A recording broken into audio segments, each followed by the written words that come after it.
तो गाइस मैं हूं अंकित और आप देख रहे हैं रेसलिंग फैंस नेटवर्क। तो भाई शुरू करते हैं अपनी बातों को। सबसे पहले हम लोग रूसेव से ब्रेकिंग न्यूज़ है कि रूसेव डब्ल्यूडब्ल्यूई के साथ साइन कर चुके हैं। Rusev has re signed with WWE via PW insider. PW insider का कहना है कि रूसेव भाई डब्ल्यूडब्ल्यूई के साथ वापस से साइन कर चुके हैं। ये डब्ल्यूडब्ल्यूई हेडक्वार्टर स्टैमफोर्ड में प्रेजेंट थे एंड इसके बाद अपडेट निकल के सामने आई कि इन्होंने इंक कर ली है डील अपनी फाइनली डब्ल्यूडब्ल्यूई के साथ। एंड यहाँ पे री साइन वाला टर्म इसलिए यूज़ किया जा रहा है बिकॉज यहाँ पे रूसेव का मेंशन है। अगर सिर्फ मीरो का मेंशन होता तो कहते हैं कि मीरो ने डब्ल्यूडब्ल्यूई के साथ साइन कर लिया। तो अब रूसेव की वापसी होने वाली है भाई। रे फिनिक्स हमें स्मैकडाउन में देखने को मिलेंगे।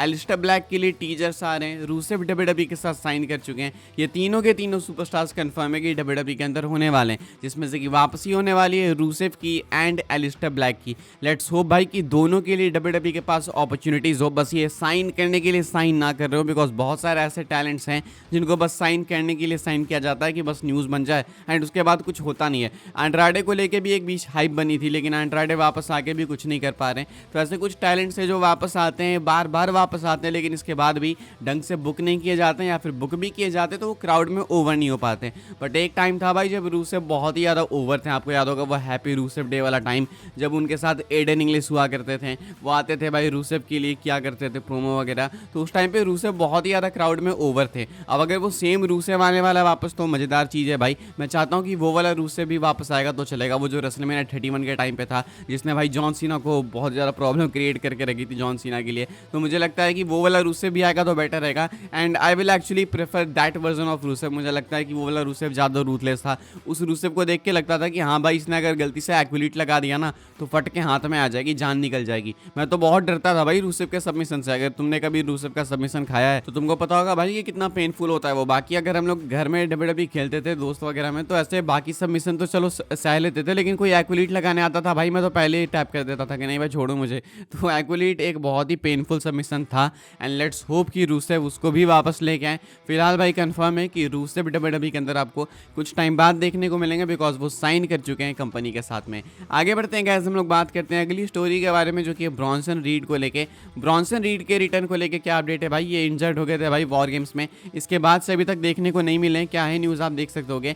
पर Russell votes Bronson Reed is expected to return to WWE around the summer after suffering an ankle injury at Survivor Series last year.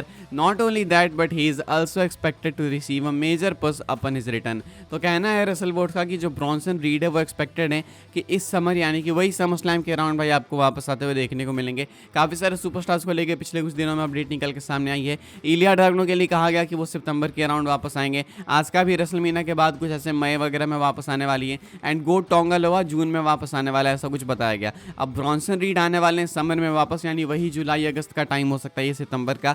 And ये जब वापस आएंगे भाई तो डब्ल्यूडब्ल्यूई से एक मेजर पुश रिसीव करेंगे, जो कि हमेशा से प्लान्स में था।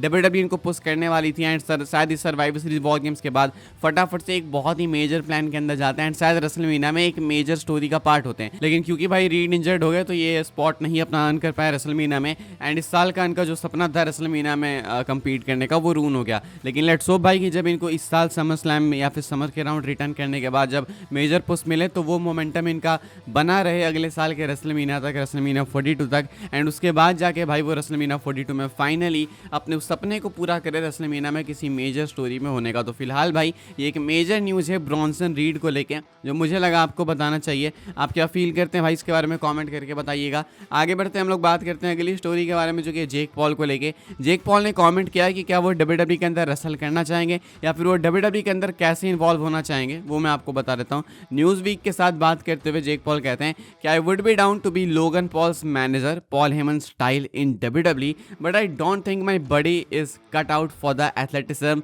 And the madness that the WWE takes. I feel like I would break my back. तो जेक पॉल कहते हैं कि मैं लोगन पॉल का मैनेजर बनना चाहूँगा डब्ल्यूडब्ल्यूई में, पॉल हेमन टाइप का, यानी जैसे पॉल हेमन है ना उस टाइप के रोल में मैं आना चाहूँगा। लेकिन मुझे नहीं लगता कि जो मेरी बॉडी है भाई वो इस तरीके की है कि वो डब्ल्यूडब्ल्यूई सुपरस्टार्स की तरह एथलेटिक है एंड उनकी तरह एथलेटिसिज्म परफॉर्म करे। तो इनका कहना है भाई कि इन्हें लगता है कि अगर ऐसे कुछ करेंगे तो शायद इनकी जो कमर है वही टूट जाएगी। कहते हैं कि शायद मैं कैपेबल ही नहीं हूँ इस चीज़ के लिए। मतलब एक तरीके से बिजनेस को रिस्पेक्ट करते हैं। अब जेक पॉल की तुम भाई कितनी भी बेइज्जती मार लो, कितना ही मजाक बना लो, लेकिन जेक पॉल एक ठीक बॉक्सर है, अच्छे बॉक्सर है। मतलब तुम ये नहीं कह सकते कि सिर्फ हवा है बस फालतू मैचेस लड़ता, नहीं, ऐसा नहीं है। ठीक बॉक्सर है, भले स्क्रिप्टेड वगैरह होती होंगी चीज़ें, लेकिन बॉक्सर एक अच्छे हैं वो। लेकिन अगर ये खुद भी मानते हैं कि डब्ल्यूडब्ल्यूई एक टफ स्पोर्ट है तो बिल्कुल है भाई टफ। ये लोगन पॉल या किसने बात की थी, लोगन पॉल ने कही थी कि बॉक्सिंग में है कि ठीक है आप मुक्के खा रहे हो, नॉकआउट हो रहे हो, लेकिन वो है कि आप खड़े रहोगे हमेशा। ऐसा नहीं कि आपको कहीं से टॉप रोप पे चढ़ के फ्रॉग स्प्लैश लगाना है, 450 स्प्लैश लगाना है, ये चीज़ें आपको नहीं करनी है।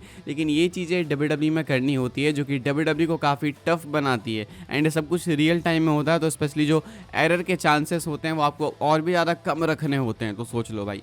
खैर हम लोग आगे बढ़ते हैं गैस, बात करते हैं अगली स्टोरी के बारे में। रेसलमेनिया 41 के स्टेज को लेकर मैं आपको अपडेट बताता हूं भाई। जैसे मैंने आपको बोला था कि डब्ल्यूडब्ल्यू वाले रेसलमेनिया 41 के स्टेज कंस्ट्रक्शन को कुछ दिनों में चालू कर देंगे, तो इसको लेकर अपडेट है। 2 दिन में ये कंस्ट्रक्शन चालू होने वाला है भाई। आप ये स्क्रीनशॉट देख सकते होगे। एंड ये नॉर्मल डेट में ही चालू होने वाला है, कुछ ऐसे 16-17 दिन पहले एक्सपेक्ट कर रहा हूँ मैं कि एक अच्छा सेटअप होगा। आप ये स्क्रीनशॉट देख सकते हो। कहा जा रहा है setup starts in 2 days एलिजेंट stadium को टैग करके, यानी कि एलिजेंट स्टेडियम में 2 दिन में भाई ये सेटअप स्टार्ट होने वाला है। रेसलमेनिया 41 का स्टेज वगैरह बिल्ड होना चालू हो जाएगा 2 दिन में। अब जो भी कुछ लीक्स आएगी, जो भी कुछ अपडेट आएगी भाई, मैं यहाँ पे पोस्ट करूंगा फटाफट से। तो बस आप चैनल पे एक्टिव रहना, ट्विटर पे भी फॉलो कर लेना, बिकॉज वहाँ पे पहले पोस्ट करना ज़्यादा ईजी होता है।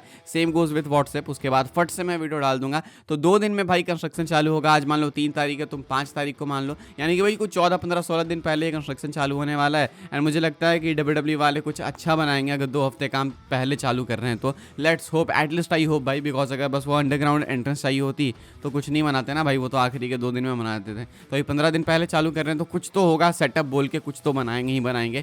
खैर ये कुछ अपडेट है भाई इसको लेके। एंड हम लोग आगे बढ़ते हैं गैस, बात करते हैं अपनी आखिरी स्टोरी के बारे में, जो कि एक बहुत ही मेजर स्टोरी है भाई सीएम पंक को लेके। सीएम पंक का फेवर क्या हो चुका है रिवील, या पॉल हेमन जो फेवर देने वाले हैं सीएम पंक को वो कंफर्म लीक हो चुका है। क्या है मैं आपको दिखा देता हूँ भाई। आप ये वाला ट्वीट देख सकते होगे। ये ट्वीट है भाई Paul Heyman and CM Punk से रिलेटेड, इनके एक सेगमेंट से रिलेटेड जो कि साल 2013 में हुआ था। एंड यहाँ पे पॉल हेमन इस सेगमेंट में सीएम पंक को कहते हैं, I am going to walk down that aisle with you one day when you challenge for the WW title in the main event of WrestleMania. तो Paul Heyman CM Punk को साल 2013 में कह रहे थे इस प्रोमो के अंदर कि जब तुम रेसलमेनिया के मेन इवेंट में डब्ल्यूडब्ल्यू टाइटल के लिए चैलेंज करोगे ना, तो मैं तुम्हारे साथ उस टाइटल के साथ में निकलूंगा। यानी कि कहते हैं कि एक टाइम आएगा जब ये चैंपियनशिप तुम्हारे पास होगी, तुम रेसलमेनिया के मेन इवेंट में होगे एंड मैं तुम्हारे साथ होऊंगा उस टाइम पे। अब ये कहानी कुछ इसी तरीके से बिल्ड होते हुए दिख रही है। सीएम पंक को पहले पॉल हेमन ने बोल दिया स्मैकडाउन में, you will close the show at WrestleMania. And अगर एक्चुअली में ये जो थ्योरी थी वो सही है कि सीएम पंक नाइट 1 जीत के